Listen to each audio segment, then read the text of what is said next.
இந்த நாளையும் கர்த்தர் உங்களோட பேச இருக்கிறார். லூக்கா 5வது அதிகாரம் வசனம் 5, 6 நாம் பார்க்க போறோம். அதற்கு முன்பதாக என் பேரு பிராங்க். இந்த ஒரு பேஜ்ல என்னுடைய வார்த்தை, என்னுடைய பாடல்கள் மற்றும் ஜெபத்தை நான் ஷேர் பண்ணிட்டு இருக்கேன். வாங்க சேர்ந்து என்னுடைய ராஜ்யத்துக்கு ஆயத்தப்படும். வசனத்துக்குள்ளாய் போவோமா? அதற்கு சீமோன், ஐயரே, ராம் முழுதும் நாங்கள் பிரயாசப்பட்டும் ஒன்றும் அகப்படவில்லை, ஆகிலும் உம்முடைய வார்த்தையின்படி வலையை போடுகிறேன் என்றான்.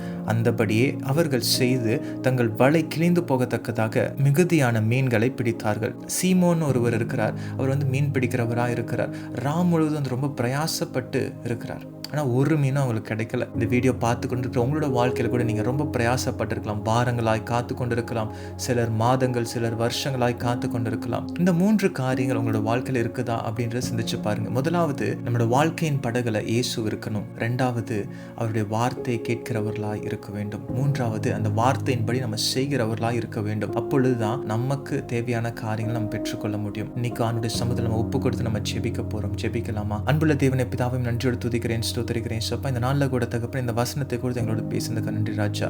அநேகர் ரொம்ப நாட்களாக பிரயாசப்பட்டு கொண்டிருக்கிறாங்க தகப்பனே. ஒருவேளை வேலைக்காய், திருமணத்திற்காய், கடன் பிரச்சனையிலிருந்து மேற்கொள்வதுன்னு சொல்லிட்டு அநேக காரியங்களான அவங்க பிரயாசப்பட்டிருக்கலாம் தகப்பனே.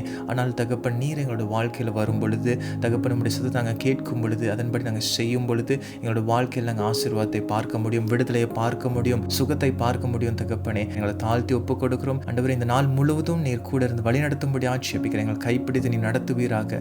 சாட்சி கேட்க பண்ணுங்க. தாழ்த்தி ஒப்பு கொடுக்கிறோம். இயேசு கிறிஸ்து மூலம் ஜெபிக்கிறேன் ஜீவனான தகப்பனே. ஆமென், ஆமென், ஆமென். God bless you.